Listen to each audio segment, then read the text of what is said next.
Welcome to the Dark Red. The Midnight Children.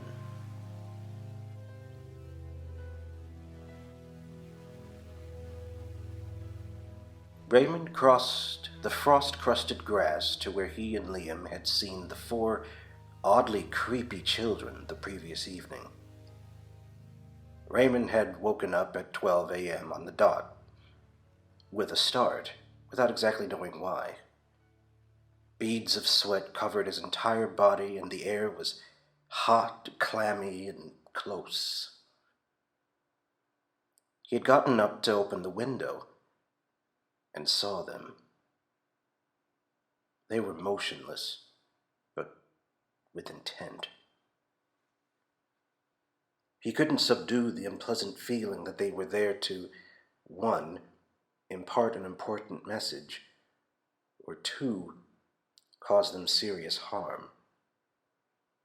His personal opinion was the latter felt right. The sensation of pure dread and panic that, when he had seen the weird quartet, grasped his heart and squeezed until it was hard for him to catch his breath, convinced him that he was about to have a heart attack. It was a distinct indication to Raymond that their presence was a bad omen of impending doom, and didn't bring anything positive. The moment he set his eyes on them, the pure and definite sense of evil and malevolent hatred that oozed from them was overwhelming. Even from high above in their cozy, modern, safe, warm bedroom.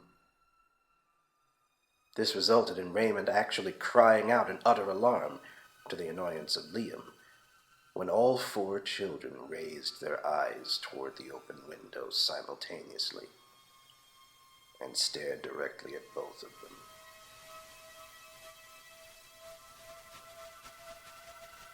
Now, in the mid-morning sun, the deep-rooted sense of eager malevolence and unnatural malice that exuded from the quartet of eerie youngsters was like a nightmare, of which the effects and emotions were faint, worn off with the rising sun. However, the memory was still hard for Raymond to shake off completely. "What are you up to, babe?" Liam said from behind him, making Raymond jump slightly. "God, don't do that, Lee. You made me jump." They looked at each other and laughed. Liam handed Raymond a mug of instant coffee. "I'm just looking. Those kids were standing about here, weren't they?" Liam shook his head, a small frown distorting his fine features for a moment. "Nah, more to the right, directly under the tree." He passed Raymond and stood on the exact spot where they both saw the four children the night before. Looking down at the hard, frost-bitten ground, scuffing it absent-mindedly with his boot. They were probably just local kids messing around, screwing with the new residents." He laughed. Raymond thought a little uneasily. "They look pretty small to be lurking around the neighbor's back garden after midnight, Lee. 2 of them look Emily and Stan's age. You wouldn't see my brother and Sarah letting them wander around like that, would you?" Liam considered his spouse's statement for a moment, and smiled, imagining his 7- and 9-year-old niece and nephew terrorizing their local neighborhood nightly. No, I don't think they would. Speaking of your brother and his family, we'd better hurry up and get the house sorted. They'll be here at 4.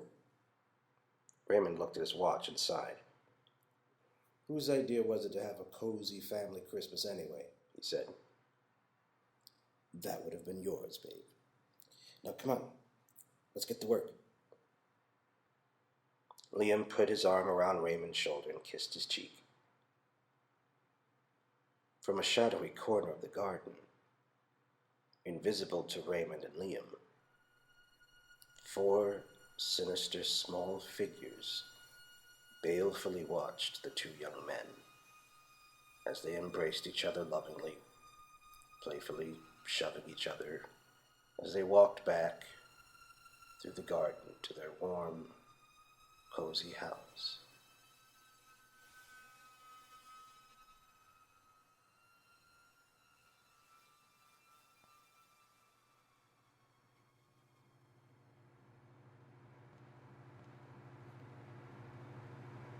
Sorrow of the Moon Child.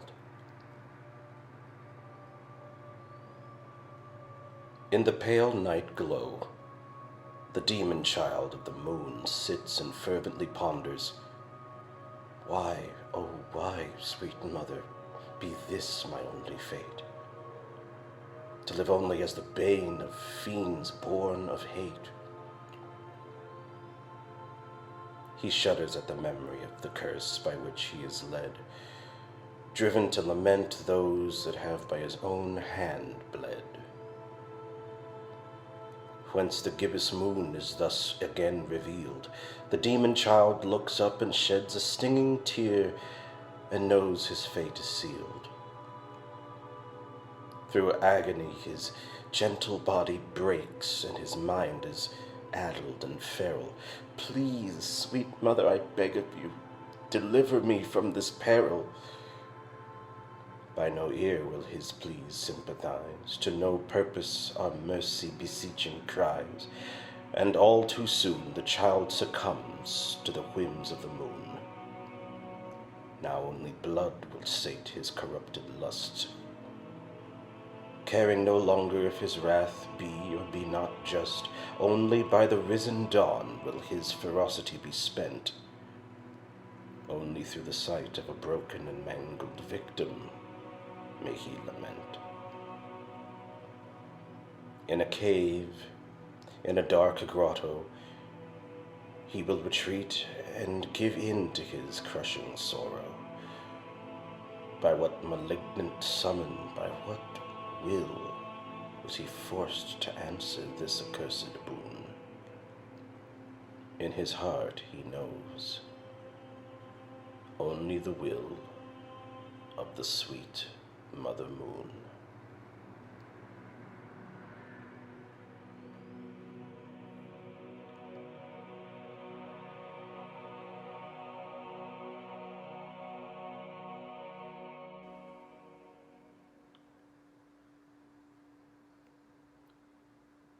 Dad's calling you. Dan just got home. It had been quite a day. His grandmother drove him around the county after he got home from school. First he went to GameStop and got a new game, then went to a fast food restaurant, and finally went to visit his mother from rehab. They talked, and his mother gave him $9. After that, his grandmother took him back home. Dan waved goodbye, and his grandmother drove off into the distance. Right when Dan entered the house, he heard his father calling for him. Hey, Dad, is that you? Yeah, it's me, Dad, Dan responded. Okay, can you come in here? The computer's acting up again, he asked. Dan knew everything about computers, about the hardware, viruses, and what makes a computer work. I'll see what I can do, Dan said. He went to the door that led to his father's office. Just as his hand touched the handle, Dan's phone rang. He picked it up. It was his father. Hey, Dan. How was today with your mom and grandma? It went well. Why are you calling me on my phone? I'm right outside the den, Dan asked. There was a pause for about 5 seconds. Dan, what are you talking about? His father asked. Well, I heard your voice in the den.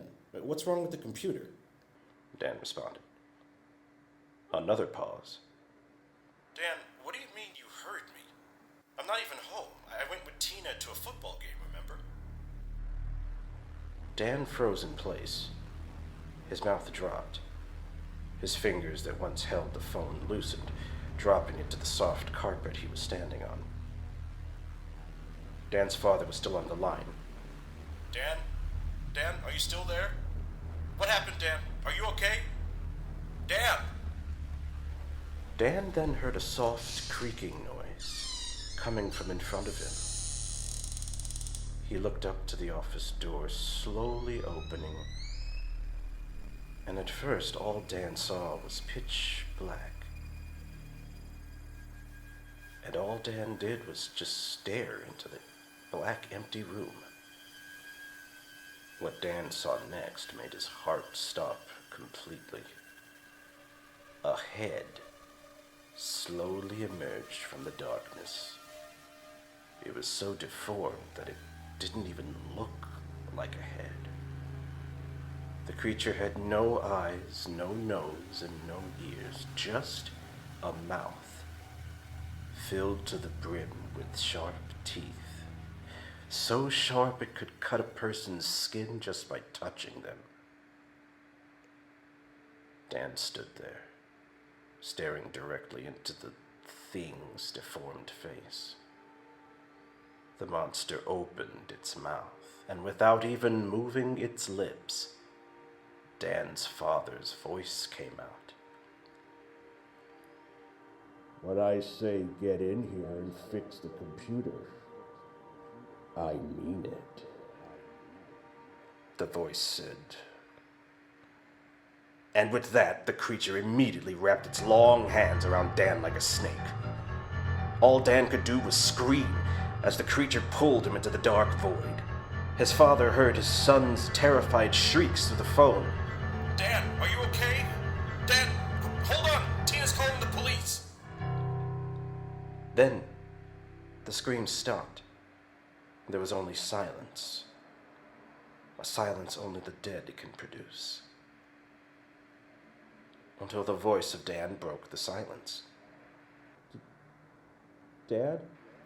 The voice said. Dan! I got whatever the thing was. Dan, it's gonna be okay. Tina called the police. They'll be there for you. Dad, please come home.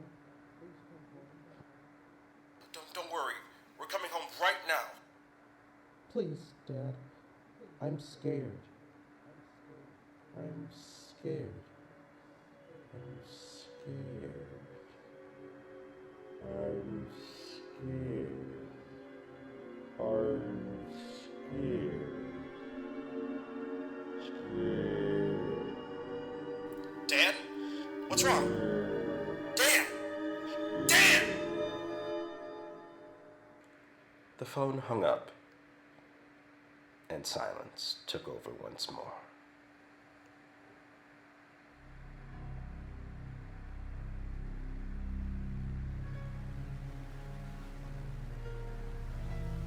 Thank you for listening. Stay tuned for more of The Dark Red. Good night.